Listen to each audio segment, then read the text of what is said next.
Okay, we're all live. Okay, we're live. Hi. Okay. Hi. You gotta go now, honey.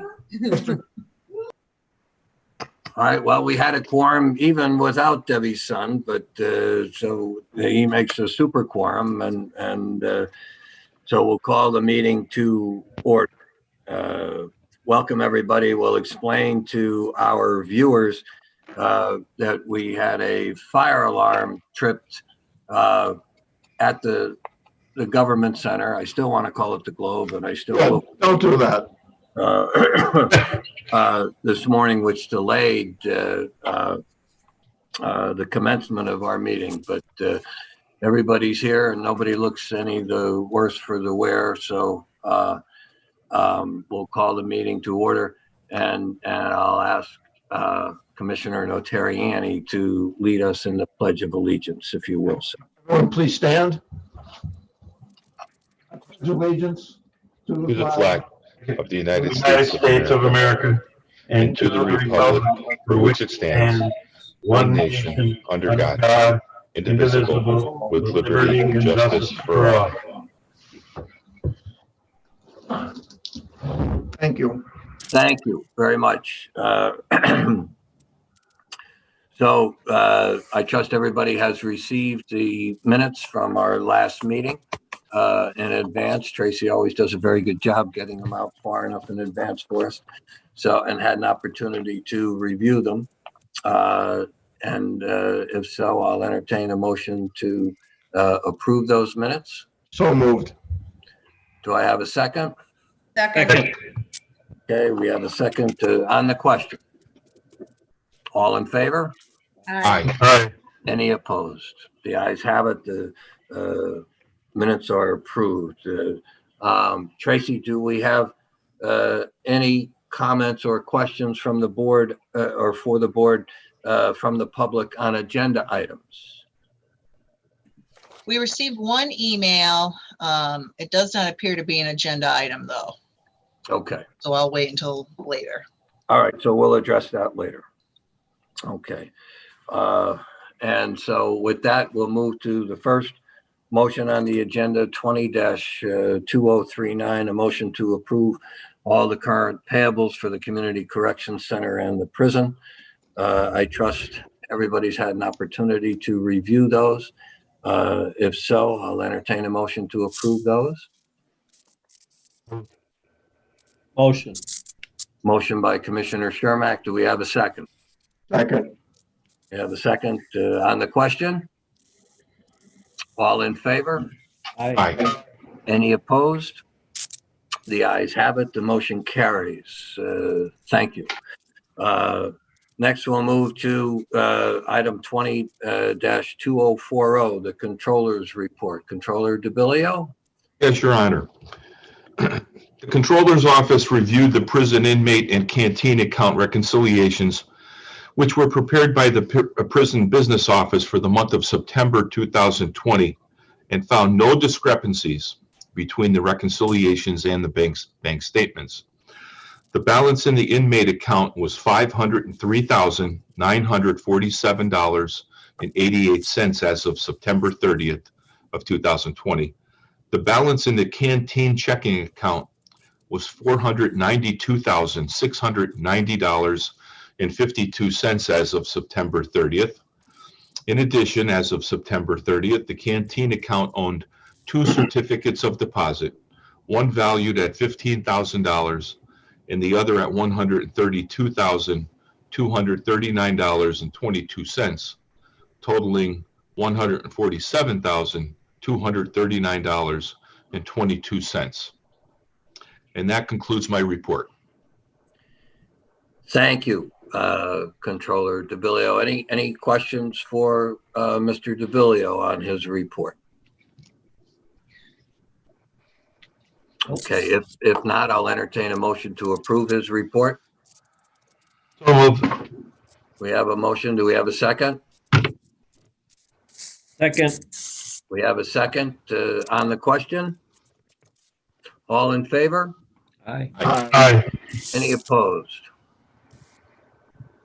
Okay, the ayes have it. The Controller's report is approved. Next, we'll move to the Community Correction Center report. Mr. Jeffers with us? Yes, hold on. Thank you. Sorry, Your Honor, I got locked out because I was downstairs doing stuff with that fire drill. Was it a drill or was it? No, it was an actual exhaust went into our fans for a CO2 detector went off. Okay. So they're clearing that out. Really It- on top of this thing here.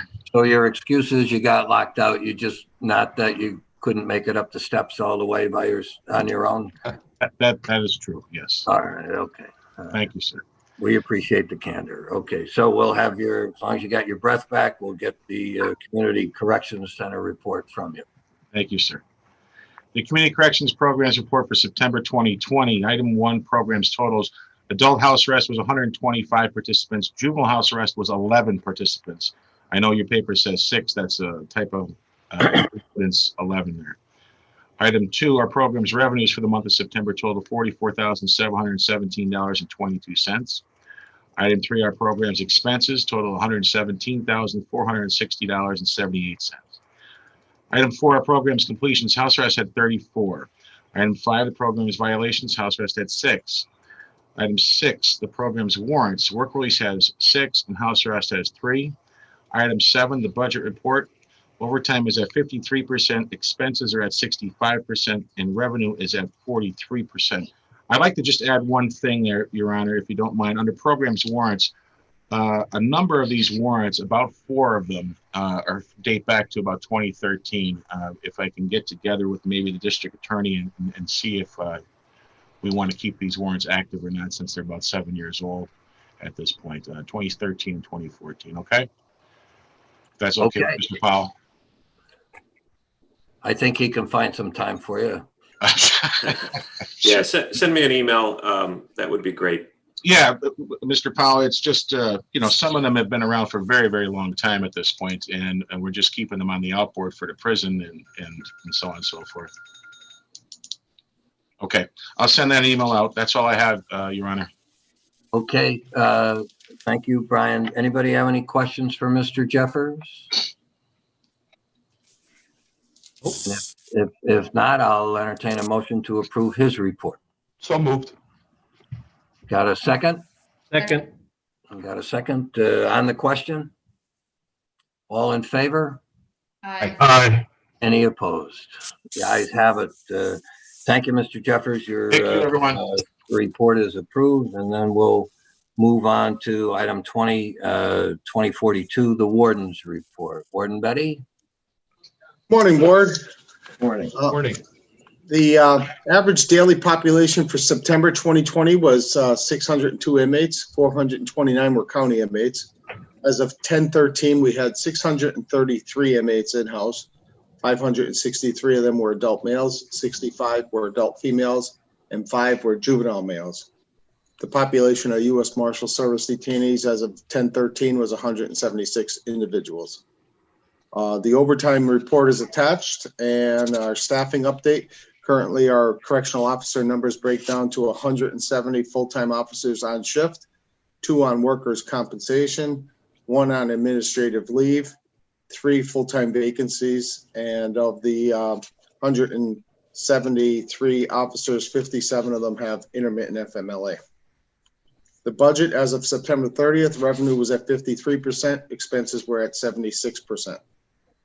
Inmates that are past the minimum dates, 14 is the total. We have 5 that have no home plan, 6 have home plans submitted and are awaiting approval, and 3 have been remanded for the balance of their sentences. Extraordinary occurrences, there were 4 in the month of September. On 9/1, an inmate became upset with officers because of his inability to use the phone. The inmate then covered his cell window and attempted to barricade himself inside his cell, and a decision was made to extract him from that cell and place him in a camera cell due to his displayed behaviors. During the cell extraction, he became combative and was placed in the ERC, the emergency restraint chair, for the safety of all involved. On 9/2, it was discovered that a county inmate had been scratching his arm on the metal of his bed in an attempt to harm himself. Staff responded to the effort of self-harm, and the inmate requested to be placed into the ERC, that he would not be able to continue his efforts of harming himself.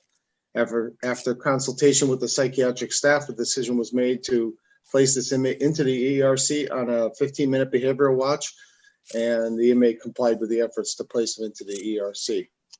On 9/8, a new commitment was being brought to the prison and was threatening officers from the Scranton Police Department with physical harm.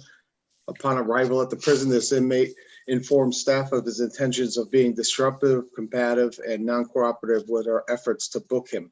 This inmate would not cooperate with being removed from the transport van, and a decision was made to extract him from the van and place him directly into the ERC for the safety of all involved.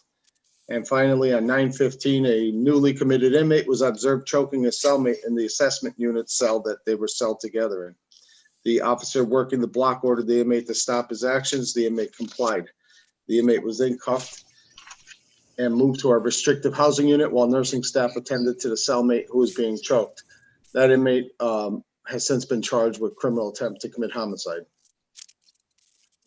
PREA, there were 3 PREA investigations completed in the month of September. 2 were allegations of inmate on inmate sexual harassment, and 1 was an allegation of inmate on inmate sexual misconduct. All 3 investigations were deemed unfounded, and all results have been forwarded to the district attorney's office for review. And this concludes my report. Thank you, Warden. Any questions for the warden? The full-time vacancies, Warden, they having an impact on overtime, or because of the reduced population, is it inconsequential? Somewhat inconsequential. They're also relatively new. It was when we called back some officers that were on laid-off status, and one found a new job, and he decided to stay with that new job. Another officer got promoted, and that was 2 of the 3 vacancies that are there. So they're fresh, if you will. They're fresh vacancies. Okay. Are you going to be looking to start your hiring process on them, or are you just going to wait for a little bit? I'm going to have a discussion with the commissioners about the possibility of hiring part-timers at this point, because we've almost depleted our part-timers. They've all been promoted to full-time or left employment with the county. Okay. All right. Very good. Anything else for the warden? If not, I'll entertain a motion to approve his report. So moved. And a second Second. on the question. All in favor? Aye. Aye. Any opposed? The ayes have it, and the warden's report is approved for the month. So the next thing on the agenda is an update on the inmate healthcare process that we've been going through, and so as many of you know, we advertised for RFPs on June 3rd, and the people who expressed an interest in submitting a proposal, the groups were attended a walkthrough at the prison on June 25th. And then following that, interested proposers were allowed to submit questions. And the questions were relayed. A lot of this was coordinated by Joe Wexler from County Public Purchasing.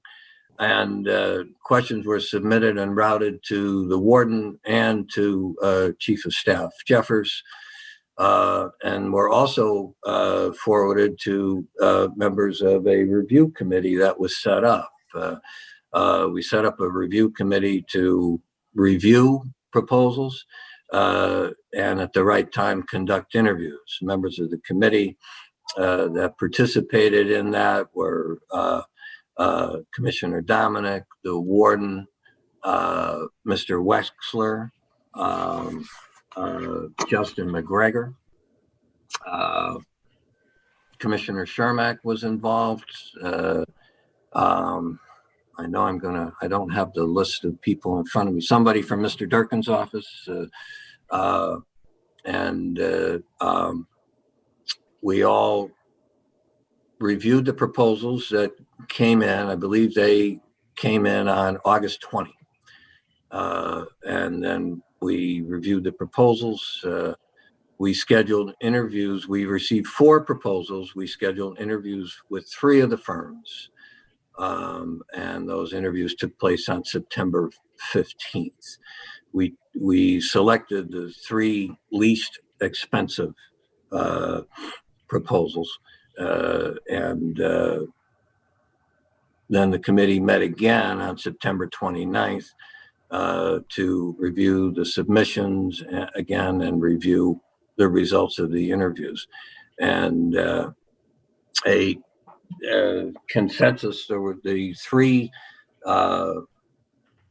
proposers were our current provider, Correctional Care, and a group called WellPath, and a third group, CBH. And it was the consensus of our committee that WellPath was the proposal that received the most favorable review from everybody on the committee. Not only because they were in the middle price-wise of the 3, but they have a current presence down in Luzerne County. They provide the medical care in Luzerne County. They provide medical care at the Clinton County facility, and they also have a contract with the State Department of Corrections. Obviously, Correctional Care, their presence in Lackawanna County has been established for a number of years. And the third, CBH, doesn't really have a presence in Pennsylvania to speak of. And that was one of the things that, we found to, not be advantageous in terms of their proposal. But we felt as a group that WellPath's experience, their track record with Luzerne County, I reached out to the warden at Luzerne County myself and had an extended conversation with them. And they're very, very high on WellPath and very satisfied with the performance that they've received from them. One of the other things that WellPath is doing too is that their part of their proposal was partnering up with the Wright Center to provide services in terms of behavioral health and mental health assistance. So another local connection with them, led us to the conclusion that they would be, the best out of the proposals. So our committee, and I don't think I'm speaking out of turn, but our committee felt that WellPath would be the one that we would recommend to the prison board. As you know, the process, the prison board doesn't make the decision. That's left up to the commissioners as to whom they would contract with ultimately. But the prison board, since I've been a member of it, has made a recommendation to the commissioners, and it's my feeling, based on everything that we've done as a committee, that I'm going to make a motion to the board to recommend WellPath to the Board of Commissioners, assuming that favorable contractual terms can be worked out, and I don't see why that can't happen based upon their proposal. There might be some language that needs to get worked out by the lawyers, but I think overall, that would be my recommendation. So I'm open to what anybody else has to say or has questions. As you know, Tracy put the proposals up and circulated and emailed everybody last week for you all to have a look at them yourselves. I don't know whether, you've all taken advantage of that. I reviewed them all.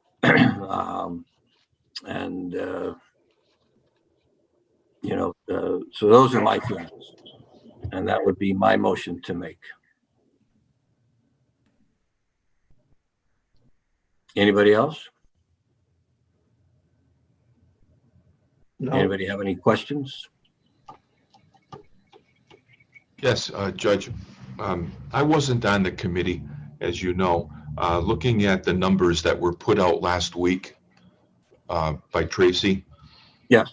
I see there's quite a difference in pricing between the CBH firm, which you mentioned, had no local presence.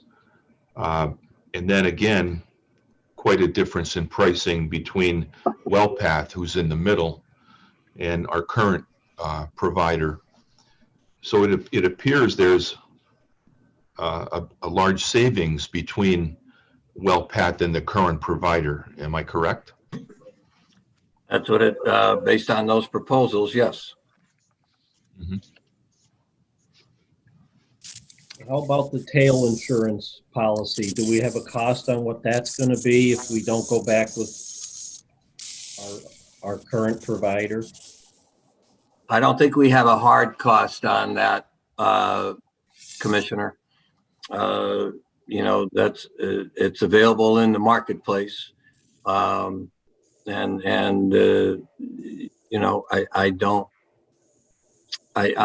know when I left my own private practice, I had it for 2 years, and I'm aware of what, and I obtained it for myself. I'm not equating a law practice with a medical practice by any stretch, but I think that's, I know it's available in the marketplace, and it's a competitive marketplace too. Chris, it's my understanding that once correctional care is not retained or the contract not renewed, at that point is when the need for tail insurance arises, and we will have Rick Jones in risk management contact a broker and get an estimate and try to get the best price for that tail insurance. And we have budgeted for this tail insurance, a little bit over $1 million.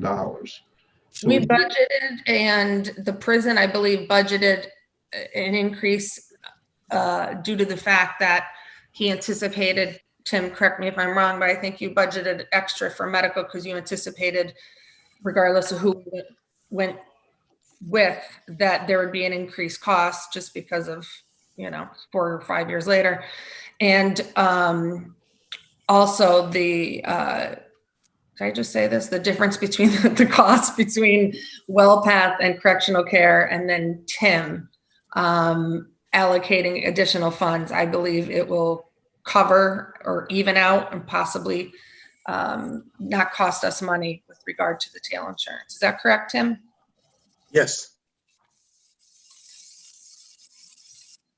The difference between WellPath and correctional care over a 3-year period appears to be a $2.3 million savings between the two proposals. So factoring in the additional tail coverage or pricing for that, it appears it's still quite a savings. Yeah, and the $1 million that we allocated, as Jerry indicated, I think we got a figure from Dr. Zaloga's broker or something, but we have not had the opportunity to discuss this with our own broker and to look for our own insurance because, like I said, the need does not arise until it's confirmed that the the contract is up. So it may be less than the 1.3 or less than $1 million. We don't have a specific definitive number at this time. I think it'd be safe to say that we really don't know the number, do we? It'd be impossible to know the number. Correct. I think Dr. Zaloga's broker estimated 1.3. Then we were told that Tom from Revenue indicated it would be a little lower. But again, we have to, we're going to use our own, we're going to shop for it as opposed to going with who he chooses. Was the committee unanimous, Your Honor, as far as the recommendation? That's my sense of it, Gary. Yes, there was a consensus for WellPath. We didn't go around the room and we didn't go around the room and have everybody raise their hands, but at the same time, everybody was of a like mind about WellPath. Judge, I think I actually did. Maybe not the raise hand part, but I think I asked everyone if it was unanimous and everybody said yes. I think I specifically asked that question. Okay, all right. Mr. DiBileo, did you say a $2.3 million savings over the course of 3 years? According to what we have in front of us from last week, Sheriff, yes, about $2.3 million savings over 3 years. Compared to our current carrier's proposal. So, Mr. Chairman, do we have a motion on the floor to? I made a motion for the prison board to recommend to the Board of Commissioners WellPath be awarded the contract for provision of medical services for the next 3 years at the Lackawanna County Prison. I second that motion. And this is a recommendation to the commissioners. Yes, yeah, because they're the ones that have to do it. Now, since it's my motion, the vice chairman has to control the vote here. I can't call for a full vote. So, Sheriff McAndrew? I'll second the motion, Judge. Well, Commissioner Domenick already did. You got to run the show at this. So call for a vote.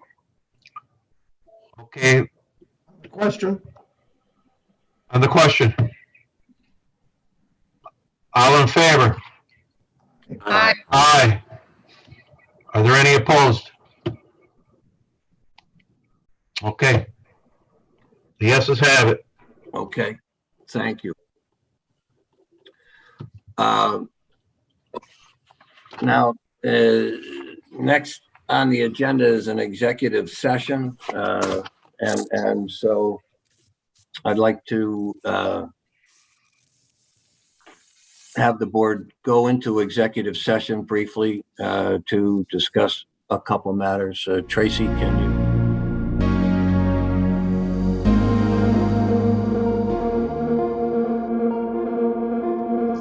Yes, you're good to go. Okay. Okay. So we're back. The executive session is concluded. Next thing on the agenda is the approval of a deputy warden for operations. And I think it was either last month's meeting or the meeting before where we approved 2 deputy warden hires, one for treatment and one for security. The third deputy warden position that was approved by the salary board is for operations. And we've conducted interviews, and it's the consensus of the committee conducting the interviews that Gordon Treveni, who is currently a deputy warden at Wyoming County, is the best candidate for this position. So I would like to, again, take a motion for the board's approval of, since we have to approve the hiring of these people under the statute for the approval of the hiring of Gordon Treveni. Does anybody want to make that motion? Anybody want to make that motion? So moved. Okay, Sorry, I second. okay. On the question. All in favor? Aye. Any opposed? Okay, the ayes have it. So now we go, anybody, Tracy, I think you said you had an email this morning? I do. I received one email, Holly O'Connor. Okay, She is an official visitor from the Pennsylvania Prison Society. And she says, to the prison board, the prison board has initiated many changes in the prison these past several months under the cover of COVID, including the addition of 3 new deputy wardens. Accordingly, it is no longer clear to whom the society should now address prisoner complaints and issues. Multiple calls and emails to the administration have yielded no response to this question.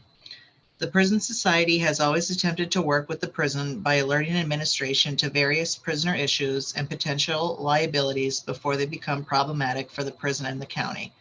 I hope the current non-responsiveness is not indicative of days to come.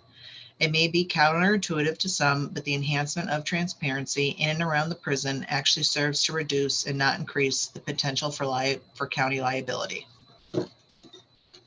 Trace, did she specify who did not respond to her? No. And I just want to say that the restructuring and making of 3 deputy wardens was not in response to COVID. It was in response to the need to address The issues at the prison. like And security. prison issues. Right. It was too much for everything to fall under a deputy warden of operations. It wasn't being handled correctly. So it wasn't effective. So that's why we have 3 different deputy wardens. But if it's anything having to do with treatment, medication, home plans, anything of that sort, it would be Krista Purvis. Anything having to do with security, and I don't know what that would be. Somebody being injured in the prison or something like anything with security would be Shanley. And you can always just contact Warden Betty. I would say that if they don't know where it falls, because Bill Shanley's been in Lackawanna County Prison longer than Krista Purvis, maybe contact him if you can't reach Warden Betty, or contact Warden Betty and he'll get the right person to answer the question. I would ask you, Trace, to, email that woman back and ask her, specifically who she contacted and who did not respond to her. Okay. And maybe we can address it that way, but that doesn't make sense and has nothing to do with COVID. Yeah, and Tim, you could speak to this, whether or not the 2 deputy wardens have been on top of their game since we've put them in place. How's everything been going with regard to that?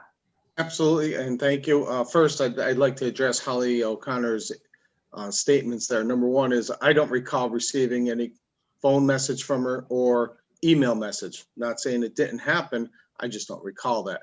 The answer to her question is, as a Pennsylvania Prison Society member, Krista Purvis would be her main contact because of the advocacy that the PPS does with institutions throughout the entire state. It makes most sense to direct that towards the head of your treatment department, no matter what institution we're talking about.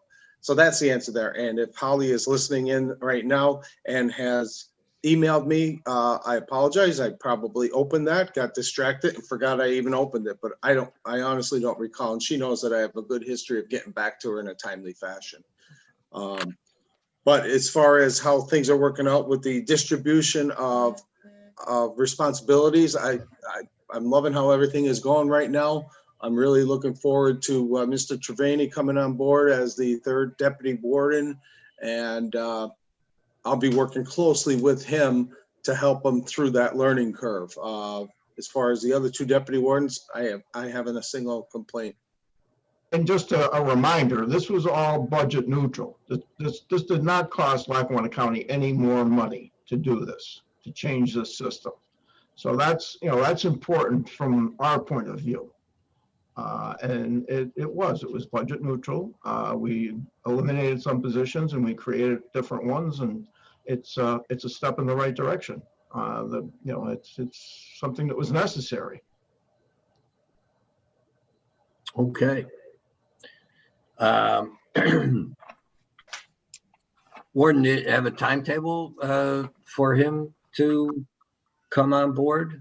Actually, I'll probably have a discussion with him later on today, tomorrow at the latest. I know that, any place it's appropriate to provide a 2-week notice. I don't know if he has any pans in the fire that might delay that 2 weeks a little bit, because I haven't had that discussion with him as of yet. Okay.